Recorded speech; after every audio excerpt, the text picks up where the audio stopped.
जय हिंद दोस्तों, मैं राजेश्वर सैनी आपका एक बार फिर से स्वागत करता हूं आपके अपने YouTube channel static GK by RJ पर। जैसा कि हम लोगों ने संपूर्ण इतिहास का सिलेक्शन सीरीज चालू किया था जिसमें हम लोग 1000 क्वेश्चन पढ़ने वाले थे, तो इसका ये लेक्चर नंबर 10 होने वाला है और आज हम 226 से लेकर 250 क्वेश्चन कवर करने वाले हैं। यानी कि हमारे लेक्चर नंबर 10 होते होते टोटल प्राचीन इतिहास के 250 क्वेश्चन बिल्कुल डिटेल में कवर हो गए हैं। और आज हम अपने अगले टॉपिक को बढ़ाने वाले हैं जो हमारा होने वाला है प्राचीन काल स्थापत्य कला, चित्रकला और संगीत कला। दोस्तों, आप किसी भी एग्ज़ाम की तैयारी कर रहे हैं जैसे कि RRB, NTPC, group D, junior engineer, LP technician, SSC या आप किसी भी स्टेट लेवल एग्ज़ाम की तैयारी कर रहे हैं तो यह सीरीज़ आपके लिए काफ़ी ज़्यादा महत्वपूर्ण होने वाली है। और इस सीरीज़ से आपको सीधे डायरेक्ट अपने एग्ज़ाम में 1 से 2 क्वेश्चन आसानी से देखने को मिल सकते हैं। तो अभी हमारा प्राचीन इतिहास चल रहा था, इसके बाद हम लोग पढ़ेंगे मध्यकालीन इतिहास और उसके बाद लास्ट में हम लोग आधुनिक इतिहास के बारे में बिल्कुल डिटेल में कवर करने वाले हैं। तो चलिए बिना किसी देरी को आज के इस क्लास को शुरू करते हैं। उससे पहले यदि आप हमारे YouTube channel static GK by RJ पर नए हैं तो हमारे यूट्यूब चैनल को सब्सक्राइब कर लीजिए, बेल आइकन प्रेस कर लीजिए, जिससे कि आगे आने वाले लेक्चर की जानकारी आप तक नोटिफिकेशन के रूप में जल्द से जल्द प्राप्त होती है। और यदि आप इसका PDF चाहते हैं तो आप हमारे Telegram channel static GK by RJ से जुड़ सकते हैं, जिसका लिंक मैंने डिस्क्रिप्शन में दे दिया है। वहां से जा कर के आप इस PDF को आसानी से डाउनलोड कर सकते हैं। तो चलिए आज का हमारा पहला क्वेश्चन होने वाला है, मृदेश्वर मंदिर किस राज्य में कंदुकगिरी पर उपस्थित है? इसका आंसर होगा ऑप्शन सी, कर्नाटक। आप देख सकते हैं यह क्वेश्चन आरआरबी एनटीपीसी 3 फरवरी 2021 को शिफ्ट नंबर 2 में पूछा गया था। तो आइए डिटेल में जान लेते हैं। मृदेश्वर मंदिर कर्नाटक में उत्तरी कन्नड़ जिले के भटकला तालुक में स्थित है। इसका प्रसिद्ध आकर्षण समुद्र तट पर स्थित तथा वास्तुकला की द्रविड़ शैली में निर्मित एक एवं मंदिर परिसर में स्थापित विशाल शिव प्रतिमा है, जो भारत की सबसे ऊंची लगभग 123 फीट प्रतिमा है। इस मंदिर के मुख्य देवता मृदेश्वर यानी कि भगवान शिव जी हैं। क्वेश्चन नंबर 2 है, उदयगिरी और खंडगिरी गुफाएं किस राज्य में स्थित रॉक कट गुफाएं हैं? इसका आंसर होगा ऑप्शन ए, उड़ीसा। आइए डिटेल में जान लेते हैं। उड़ीसा में भुवनेश्वर से 7 किलोमीटर की दूरी पर स्थित 2 पहाड़ियाँ उदयगिरी और खंडगिरी हैं। ये पहाड़ियाँ पुरातात्विक, ऐतिहासिक तथा धार्मिक महत्व की हैं। हाथी गुम्फा शिलालेख में इसका वर्णन कुमारी पर्वत के रूप में आता है। इनका निर्माण खारवेल नरेश के शासनकाल में विशाल शिलाखंडों में किया गया था। उदयगिरी में 18 जबकि खंडगिरी में 15 गुफाएं हैं। इन गुफाओं की यात्रा जैन साधु निर्माण प्राप्ति के समय करते थे। क्वेश्चन नंबर 3 है, तिरुवरूर और अजंता के मंदिरों की दीवारी पर किस प्रकार की चित्रकारी मौजूद है? इसका सही आंसर होगा ऑप्शन सी, भित्ति। आइए डिटेल में जान लेते हैं। तिरुवरूर और अजंता के मंदिरों की दीवारी पर भित्ति चित्रकारी है। भित्ति चित्र कला सबसे पुरानी चित्रकला है। गुफाओं एवं महलों की दीवारों पर उकेरे या बनाए जाने वाले चित्रों को भित्ति चित्र कहते हैं। संस्कृत भाषा में दीवार को भित्ति कहा जाता है। भारत में भित्ति चित्रों के सर्वप्रथम साक्ष्य अजंता एवं एलोरा की गुफाओं की दीवारों पर चित्रित भित्ति चित्र थे। क्वेश्चन नंबर 4 है, श्रवण बेलगोला में स्थित गोमतेश्वर मूर्ति किस सामग्री से बनी है? इसका आंसर होगा ऑप्शन सी, ग्रेनाइट। आइए डिटेल में जान लेते हैं। कर्नाटक के श्रवण बेलगोला में स्थित गोमतेश्वर मूर्ति ग्रेनाइट पत्थर से बनी है। यह 17 मीटर या 58 फीट ऊंची पूरे विश्व में एकाश्म पत्थर से मूर्ति निर्मित विशालकाय मूर्ति है। इस मूर्ति का निर्माण गंगवंश के राजा राजमल्ल एवं सेनापति चामुंडराय ने करवाया था। तो आप देख सकते हैं जो हमारी गोमतेश्वर मूर्ति मंदिर है ये श्रवण बेलगोला में है और श्रवण बेलगोला कर्नाटक राज्य में स्थित है। क्वेश्चन नंबर 5 है, लिंगराज मंदिर का निर्माण किसने करवाया था? इसका सही आंसर होगा ऑप्शन बी, सोमवंशी राजा यजाति केसरी। आइए डिटेल में कवर कर लेते हैं। लिंगराज मंदिर का निर्माण सोमवंशी राजा यजाति केसरी ने उड़ीसा की राजधानी भुवनेश्वर में करवाया था। यह मंदिर भगवान त्रिभुवनेश्वर यानी कि भगवान शिव को समर्पित है। इस मंदिर का निर्माण देउल शैली में किया गया है। क्वेश्चन नंबर 6 है, विश्व विरासत स्थान के रूप में प्रसिद्ध अजंता की गुफाएं निम्नलिखित में से किस स्थान पर स्थित हैं? इसका आंसर होगा ऑप्शन सी, औरंगाबाद। आइए डिटेल में जान लेते हैं। अजंता की गुफाएं महाराष्ट्र के औरंगाबाद में बाघेरा नदी के पास पश्चिमी घाट पर्वतमाला में रॉक कट गुफाओं की एक श्रृंखला के रूप में स्थित है। इन गुफाओं का विकास 200 ईसा पूर्व से 7वीं शताब्दी तक शुंग, कुषाण, गुप्त आदि शासकों के काल में हुआ था। यहाँ कुल 29 गुफाएं हैं, जिनमें 4 चैत्य और 25 विहार गुफाएं हैं। क्वेश्चन नंबर 7 है, मुढेरा स्थित सूर्य मंदिर का निर्माण किस राजवंश ने करवाया था? इसका आंसर होगा ऑप्शन डी, सोलंकी वंश। आइए डिटेल में जान लेते हैं। मुढेरा स्थित सूर्य मंदिर का निर्माण सोलंकी वंश के राजा भीमदेव प्रथम द्वारा 1026 ईस्वी में करवाया गया था।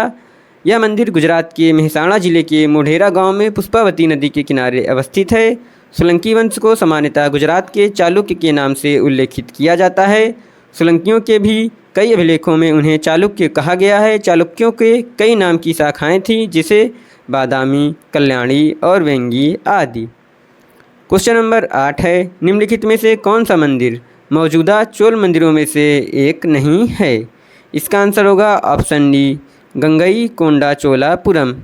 ये कोई चोल मंदिर नहीं है, बल्कि यह चोल शासकों की राजधानी थी। उसके अतिरिक्त जो हमारे बृहदेश्वर मंदिर, कंफारेश्वर मंदिर और तीसरा ऐरावतेश्वर मंदिर, ये सारे मंदिर चोल मंदिरों के मंदिर हैं। क्वेश्चन नंबर 9 है, वह कौन सा भारतीय चित्रकला शैली है जिसमें शुद्ध सोने और कीमती पत्थरों की सजावट है और इसमें हिंदू देवताओं विशेष रूप से भगवान कृष्ण को दर्शाया गया है?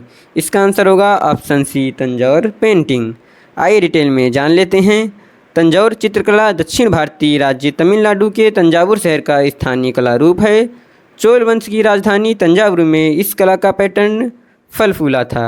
इस कला का आधार धार्मिक एवं आध्यात्मिक है, जिसमें शुद्ध सोने और कीमती पत्थरों की सजावट है और इससे हिंदू देवताओं विशेष रूप से भगवान कृष्ण को दर्शाया गया है। क्वेश्चन नंबर 10 है, उस स्मारक का नाम बताइए जो एक पुरातात्विक स्थल के सफल जीर्णोद्धार और संरक्षण का प्रमाण है? इसका आंसर होगा ऑप्शन बी, सांची स्तूप। आइए डिटेल में जान लेते हैं। स्तूप एक गोल टीले जैसी संरचना है जिसका प्रयोग पवित्र बौद्ध अवशेषों को रखने के लिए किया जाता है। 1818 में जब सांची की खोज की गई तो इसके 3 तोरण, द्वार तथा टीला सुरक्षित थे। इसके रखरखाव के लिए भोपाल की शासिका शाहजहां बेगम तथा उनके उत्तराधिकारियों ने अनुदान दिए। आज यह स्तूप भारतीय पुरातात्विक सर्वेक्षण के सफल जीर्णोद्धार और संरक्षण का प्रमाण है। सांची स्तूप का निर्माण अशोक ने 3वीं सदी ईस्वी पूर्व में करवाया था। यूनेस्को द्वारा इसे वर्ष 1989 में विश्व धरोहर में शामिल किया गया है। दोस्तों, यदि आप यूनेस्को की विश्व विरासत स्थल को डिटेल में जानना चाहते हैं तो उसका यूट्यूब पर मैंने वीडियो पहले से ही अपलोड कर दिया है, जहां पर जाकर के आप आसानी से देख सकते हैं और उसका लिंक मैं डिस्क्रिप्शन में डलवा दूंगा। क्वेश्चन नंबर 11 है, विख्यात सांची स्तूप किसने बनवाया था? देख सकते हैं यह क्वेश्चन काफ़ी ज़्यादा बार रिपीट हो चुका है और इसको अलग अलग फॉर्मेट में अलग अलग तरीके से पूछा गया था। इसका आंसर होगा ऑप्शन सी, अशोक। अशोक ने सांची स्तूप का निर्माण करवाया था, जो कि मध्य प्रदेश राज्य में स्थित है। क्वेश्चन नंबर 12 है, स्तूप में निर्मित छज्जे जैसी संरचना को क्या कहा जाता है? इसका आंसर होगा ऑप्शन डी, हर्मिका। आइए डिटेल में जान लेते हैं। स्तूप में अंडे के ऊपर छज्जे जैसी संरचना को हर्मिका कहा जाता है। स्तूप के केंद्र में एक अर्धगोलाकार ईंट का बना ढांचा होता है, जिसमें उस स्तूप के प्रमुख भगवान के अवशेष रखे जाते हैं। स्तूप के शिखर पर स्मारक को दिए गए ऊंचे सम्मान का प्रतीक रूपी एक छत है। क्वेश्चन नंबर 13 है, तंजावुर का कौन सा मंदिर चोल वास्तुकला का उदाहरण है जिसका निर्माण सम्राट राजराज ने करवाया था? इसका आंसर होगा ऑप्शन बी, बृहदेश्वर मंदिर। आइए डिटेल में कवर कर लेते हैं। तंजावुर का बृहदेश्वर मंदिर चोल शासक राजराज प्रथम द्वारा 1010 ईस्वी में बनवाया गया था। यह द्रविड़ शैली के स्थापत्य का आदर्श उदाहरण है। यह भगवान शिव को समर्पित है। इसे राजराजेश्वर मंदिर भी कहा जाता है। क्वेश्चन नंबर 14 है, हिंदू मंदिर के किस हिस्से में बड़ी संख्या में उपासकों के लिए जगह होती है? इसका आंसर होगा ऑप्शन सी, मंडप। क्वेश्चन नंबर 15 है, सबरीमाला मंदिर कहाँ पर स्थित है? इसका आंसर होगा ऑप्शन सी, केरल। आइए डिटेल में जान लेते हैं। सबरीमाला मंदिर भगवान भारत के केरल राज्य के पतनमतिट्टा जिले में स्थित है। यह मंदिर भगवान अयप्पा को समर्पित है। इस मंदिर में 10 से 50 वर्ष तक की महिलाओं का प्रवेश निषेध है। ध्यातव्य है कि सुप्रीम कोर्ट ने वर्ष 2018 में सबरीमाला मंदिर में महिलाओं के प्रवेश पर लगे प्रतिबंध को हटा दिया था। दोस्तों, यदि आपको हमारा पढ़ाने का तरीका, वीडियो की क्वालिटी और क्वांटिटी और हमारी मेहनत अच्छी लग रही है तो आप हमारी वीडियो को लाइक कर दीजिए, अपने दोस्तों के साथ शेयर कर दीजिए। और यदि अभी तक आपने हमारे YouTube channel static GK by RJ को सब्सक्राइब नहीं किया है तो इसको सब्सक्राइब कर दीजिए। और इसका PDF प्राप्त करने के लिए आप हमारे टेलीग्राम चैनल को ज्वाइन कर सकते हैं, जिसका लिंक मैंने ऑलरेडी डिस्क्रिप्शन में दे दिया है। क्वेश्चन नंबर 16 है, निम्नलिखित में से किस मंदिर का निर्माण पल्लव वंश के शासकों द्वारा करवाया गया था? इसका आंसर होगा ऑप्शन सी, कांचीपुरम कैलाशनाथ मंदिर। आइए डिटेल में जान लेते हैं। कांचीपुरम के कैलाशनाथ मंदिर का निर्माण पल्लव वंश के शासक नरसिंहवर्मन द्वितीय ने अपनी पत्नी की प्रार्थना पर बनवाया था। कांचीपुरम के पलार नदी के तट पर स्थित है। इस मंदिर में देवी पार्वती और शिव की नृत्य कला को दर्शाया गया है।